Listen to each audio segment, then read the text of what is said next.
Hello, hi everyone, welcome back to the channel. So today in this video lecture we'll be solving this problem, binary search. So in this problem we are given an array of integers nums which is sorted in ascending order, and we are given an integer target. We have to write a function to search that target in the nums array. If the target exists, then we return index, otherwise we return -1. We must write the algorithm with big O of log and runtime complexity. So basically, it's just running the regular binary search algorithm over a sorted ascending array. The array is already sorted. So let's see how we will be solving this problem. So let's see that. So we have a nums array. The array is -1, 0, 3, 5, 9, 12. 3, 5, 9, 12. And we have to search for 9.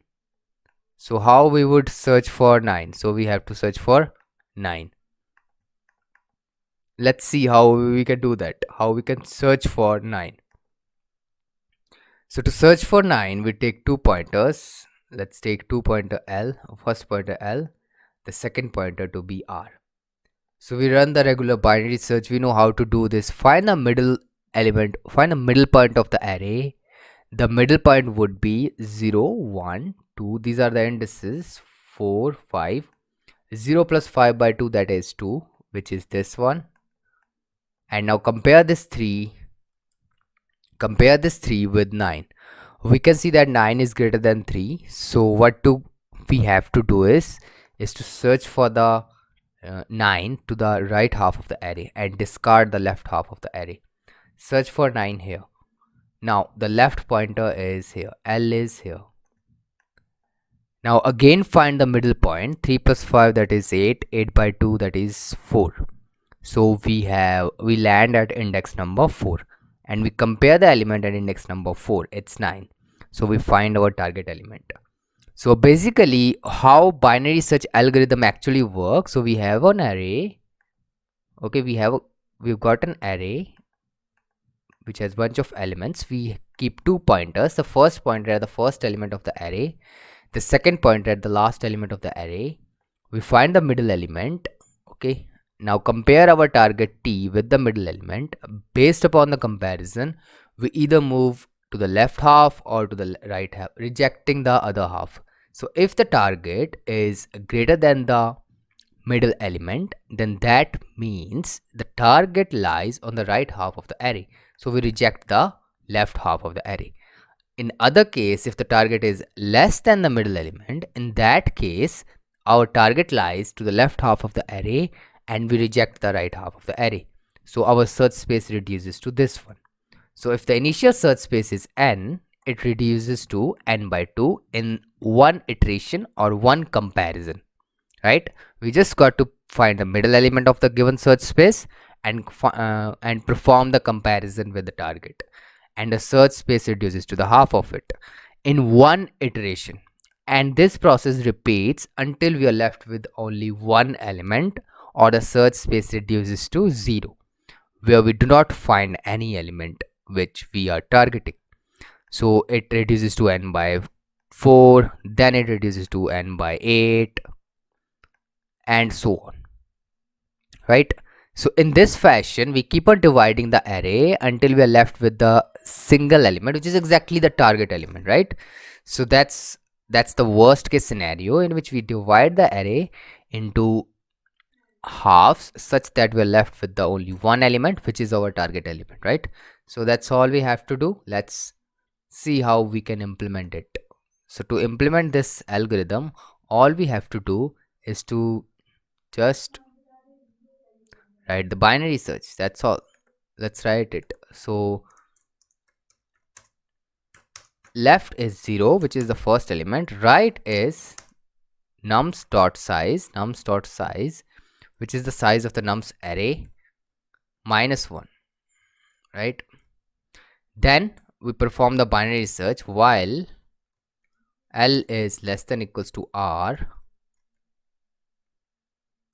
Okay, mid is equals to L plus R by 2, right? If nums of mid is greater than, or let's say if it is equal to the target which we are looking for, then we simply return the index. So we have to return the index, right?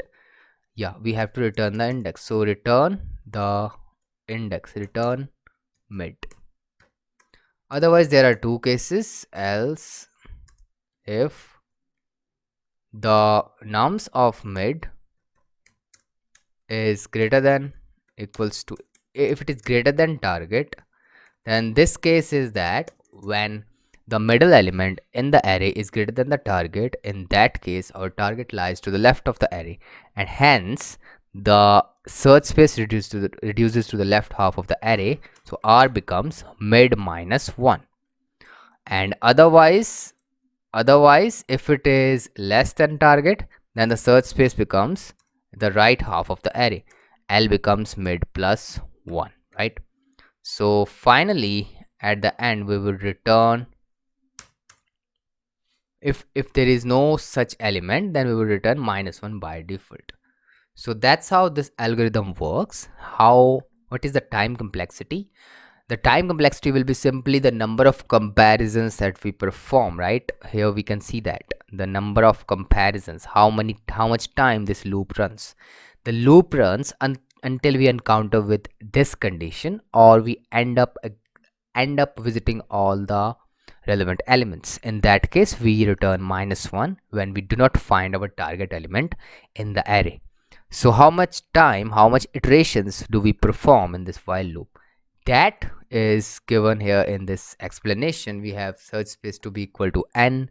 It reduces to half of its initial search space in exactly one iteration, and in this fashion it reduces to exactly one element, that is n divided by 2 raised to the power some integer k becomes 1.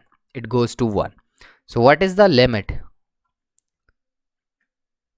When k goes to infinity, this goes to 0.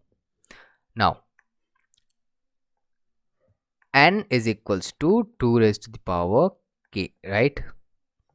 This is how we are solving this equation. That means k is nothing but log of n to the base 2, right? Log of n to the base 2. And that is my answer, because k is the number of comparisons that we perform. Because here observe that in one comparison the space is divided by 2 exactly. We can see that, and that's the thing. That's my answer. K is the answer, and that is the time complexity. The time complexity is big of log n, big of log n, and that was our target complexity here given. You must write an algorithm with big of log n time complexity, and that's all. And hit the like button if you like the video. We'll see you soon in my next video. Till then, take care. Bye bye.